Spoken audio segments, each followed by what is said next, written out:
It's very common to come across supplement ads that promise that you can burn fat and build muscle without even trying. Just buy the supplement.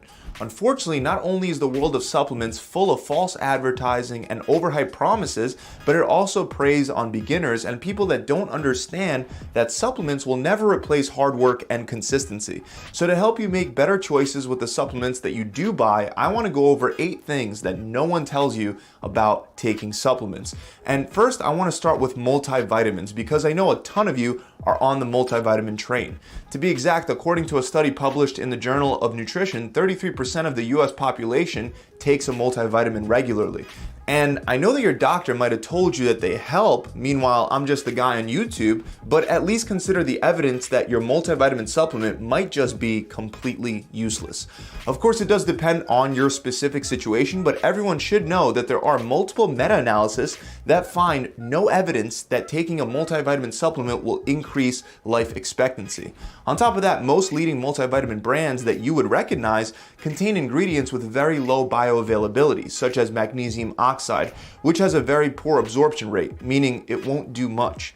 Another common issue is that the majority of these vitamin supplements are made of cheap nutrients that are already easy to get from your diet, and you're just taking an extra for no reason. Not only is this useless, but oversupplementation can actually be harmful because many vitamins and minerals interact, and overconsumption of one can cause a deficiency in another, even if you're taking the so-called adequate intake.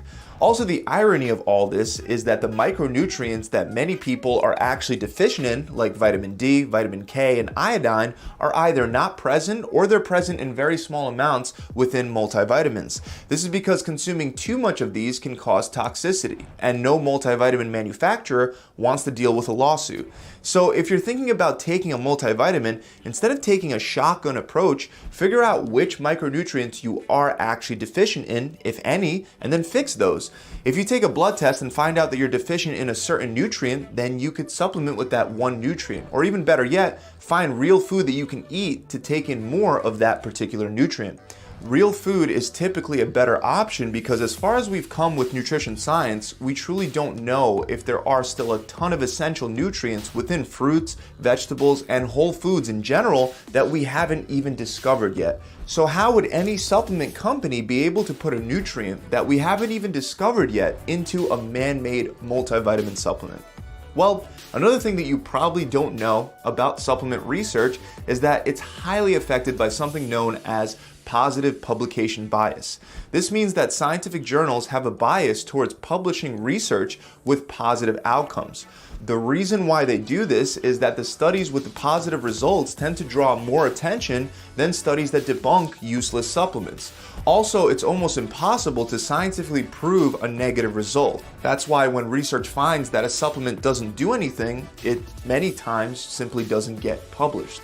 So to put this into perspective, let's say that one supplement goes through 2 trials, and let's say that one trial shows that it benefits muscle growth, while the other trial finds that it actually has no effect at all.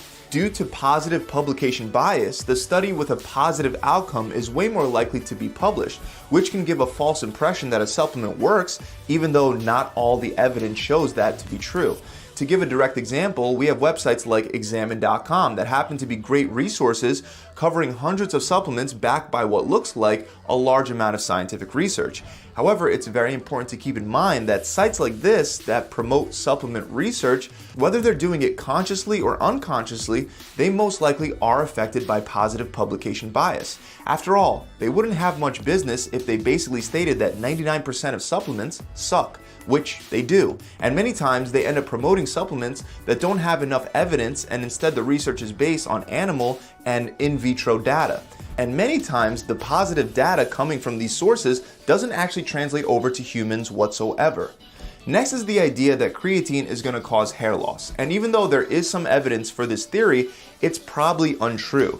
The theory behind it is that creatine can increase DHT and other male hormones that contribute to male pattern baldness. Don't get me wrong, there is actual research that shows that creatine might increase DHT. Specifically, there was a study that had 20 college-aged rugby players volunteer in a trial where they either received creatine or a placebo. The results of the study showed that testosterone levels didn't change in either group, but the group that took the creatine experienced a 56% increase in DHT, and it remained 40% above baseline even 14 days later. And because of this, many people, including myself, started questioning if creatine could cause hair loss. And even though it is possible, it's also highly unlikely. This is because we have 10 randomized controlled trials that found that creatine supplementation had no effect on testosterone.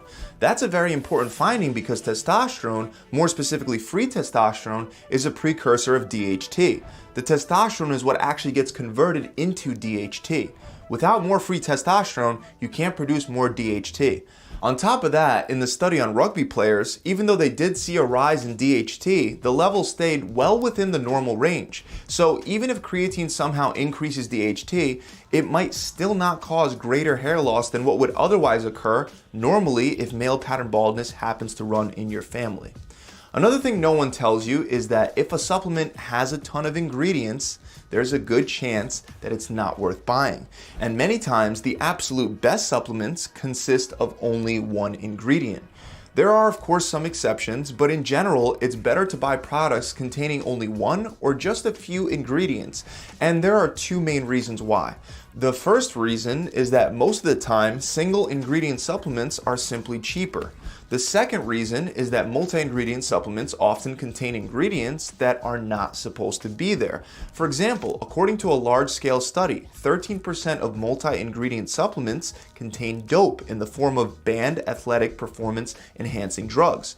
According to another study, it's as high as 15% of multi-ingredient supplements. Not only can this harm your health, but it might also cause issues if you're a natural athlete getting tested to ensure that you're not using performance enhancing drugs. On top of all that, another review concluded that 90% of all sports supplements contain trace amounts of estrogenic endocrine disruptors, with 25% of them having a higher estrogenic activity than what's acceptable. So my recommendation is to stick with supplements that are proven and don't contain a ton of hidden ingredients and secret formulas.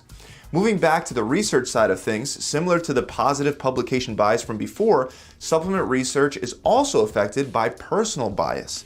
When you see a supplement with claims that are supposedly backed by research, you don't think that the research is funded by a supplement manufacturer or someone with a vested interest in the supplement that's being sold.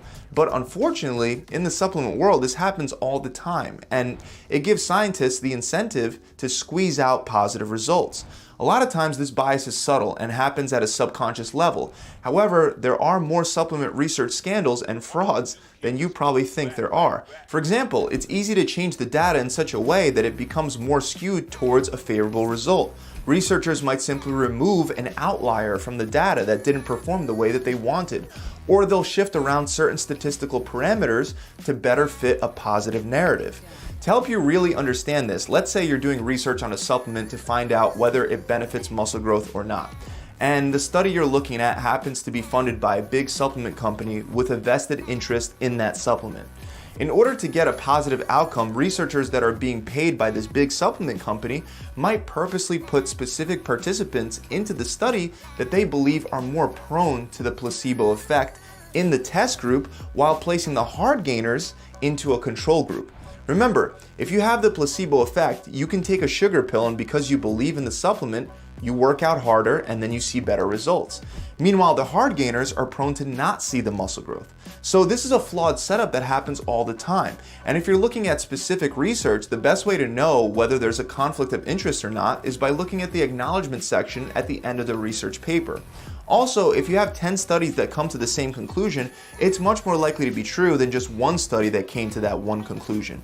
Moving on to the next one, you've probably never been told that even though caffeine can improve energy levels, focus, and athletic performance, most of those effects are due to the placebo effect. For example, in a small study on cyclists, they were informed that in the experiment, they would each receive either a placebo, a moderate dose of caffeine, or a high dose of caffeine.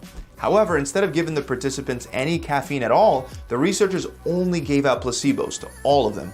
And the results showed that when the participants thought they took a placebo, they produced on average 2.7% less power than when they believed that they took the moderate dose of caffeine. And they produced 4.5% less power than when they thought that they took the higher dose of caffeine. This wasn't the only study that found these kinds of results. Another study found that believing you're on caffeine improves performance more than consuming 6 milligrams per kilogram, which equals around 5 cups of coffee. Another thing that most people don't know is that supplementing with zinc can increase hunger. Keep in mind, zinc is an important micronutrient, not only for your health, but also for your body composition. For example, research indicates that a zinc deficiency causes lean body mass losses, and those losses can be quickly restored by taking in zinc. Research also indicates that being deficient in zinc can lower your metabolism and your testosterone levels. Worst of all, it's estimated that 17.3% of the world is deficient in zinc. And even though that's a pretty high percentage, the number is likely even higher for athletes because they need to replenish zinc more often since it gets lost through sweat. So zinc supplementation can really help benefit an athlete. But there's one thing that almost nobody realizes about zinc supplementation, and that's the fact that it can significantly increase your appetite. While this might not be an issue if you're bulking, it might make it harder to control your caloric intake on a diet. This doesn't mean that you shouldn't supplement with zinc if you're an athlete or you don't take in enough of it. However, once again, it might even be better if you can get enough zinc through your diet because that seems not to increase your appetite. Examples of foods that score high in zinc are shellfish, organ meats, red meats, seeds, nuts, dairy, eggs, and whole grains. Specifically, shellfish like oysters, red meat, and organ meats are fantastic sources. These three options are better when compared to the plant-based zinc sources because plant-based foods often contain phytic acid, which decreases the bioavailability of zinc by around 20%. Finally, last but not least, I bet you didn't know that whey is actually not the best protein supplement for muscle growth. Even though whey is one of the world's best sources of leucine, which is the most important amino acid for muscle growth, there's really nothing extra magical about whey when compared to other protein sources in regard to muscle growth. For example, one study found that 40 grams of daily whey protein supplementation did not produce more muscle growth or anabolic signaling than simply consuming the same amount of protein in the form of milk. And you might be thinking that's because of the natural whey protein content found in milk. But milk also contains casein, and surprisingly, research shows that casein might actually be superior for muscle growth when compared to whey. This is because casein is at least decent at reducing protein breakdown rates, meanwhile whey isn't very effective in that regard at all. So as a result, there was a study published in the Annals of Nutrition and Metabolism that concluded that casein is better suited for gaining strength and muscle compared to whey. In either case, the difference isn't going to be huge, but it's worth noting that there's still confusion and unanswered questions even when it comes to a staple supplement like whey protein powder. So those are 8 little known things about supplements that are really good to know. If you enjoyed this video, make sure you subscribe to the channel.